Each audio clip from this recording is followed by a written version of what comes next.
Welcome friend, আপনাদের কাছে এমন একটি রেসিপি নিয়ে হাজির হয়েছি যেটি দেখলে আপনারা অবশ্যই খুশি হয়ে যাবেন। তো ফ্রেন্ড, কাঁঠাল খেতে অনেকে পছন্দ করে না, তো কাঁঠালের যদি পিঠেপুলি করা যায় তাহলে জাস্ট জমে যাবে। চলুন দেখে নেওয়া যাক কাঁঠালের মালপোয়া বানিয়ে আপনাদের কাছে পরিবেশন করছি। প্রথমে কাঁঠালের দানাগুলোকে বার করে নিচ্ছি এবং কাঁঠালগুলোকে পরিষ্কার করে বেছে নিচ্ছি। এবার একটি মিক্সার জার নিয়ে নিচ্ছি, ওর মধ্যে আমি রাইস ভেজানো ছিল ওটা এর মধ্যে দিয়ে দিচ্ছি। দেখুন আমি 1 কাপ রাইস দিয়েছি, আপনারা চাইলে বেশি কম করতে পারেন। তারপর হাফ কাপের মতন চিনি এর মধ্যে অ্যাড করছি। এবার আমি এটিকে পেস্ট করে নেব।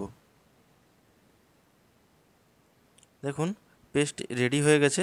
এবার আমি এর মধ্যে কাঁঠালগুলো যে বার করে রেখেছিলাম এর মধ্যে আমি দিয়ে দেবো। তারপর আমি এটিকে আবার পেস্ট করে নেব। তো ফ্রেন্ড, এই ধরনের নিত্য নতুন রেসিপি পেতে এই চ্যানেলটিকে সাবস্ক্রাইব করতে ভুলবেন না। আর আপনারা যদি সাবস্ক্রাইব না করে থাকেন তাহলে সাবস্ক্রাইব করে নিন, যাতে নিত্য নতুন রেসিপি আপনাদের কাছে সবার আগে আপডেট হয়ে যায়। দেখুন ফাইন পেস্ট হয়ে গেছে। এবার আমি একটি বলের মধ্যে ঢেলে নিচ্ছি। তো ফ্রেন্ড, এই ভিডিওটা আপনারা কোত্থেকে দেখছেন অবশ্যই আমাকে কমেন্ট করে জানাবেন এবং এটি বানিয়ে আপনারা দেখবেন কেমন খেতে লাগে। আমি বানিয়ে দেখেছি, খুব সুন্দর একটি রেসিপি, তো আপনারাও ট্রাই করে দেখতে পারেন। এবার আমি পরিমাণ মতন লবণ দিয়ে নিলাম।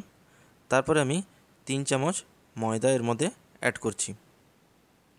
ভালো করে মিক্স করে নেব, যাতে এর মধ্যে কোনো ময়দার দানা না থাকে।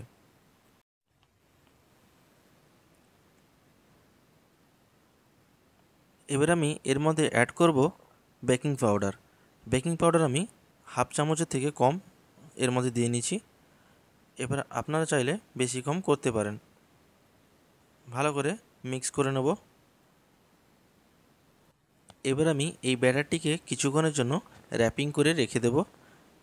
এবার আপনারা এখানে র্যাপিং করতে না চাইলে ঢাকনা দিয়েও 10 থেকে 15 মিনিটের জন্য রেখে নিতে পারেন। দেখুন 10 থেকে 15 মিনিট পর আমি ফিরে এলাম। এবার আমি এটিকে ভালো করে মিক্স করে নেব। তারপর আমি এর মধ্যে অ্যাড করছি মৌরি। মৌরিটিকে ভালো করে মিক্স করে নেব।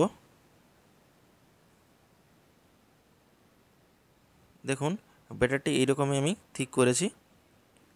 এবার প্যানের মধ্যে তেল গরম করে এক এক করে মালপোয়াগুলোকে ছেড়ে দেব।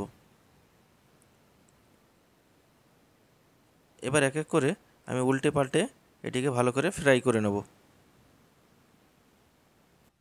এবার ফ্রাই হয়ে গেলে আমি প্লেটের মধ্যে তুলে নেব। তো ফ্রেন্ড, আমার এই রেসিপিটি তো তৈরি হয়ে গেছে।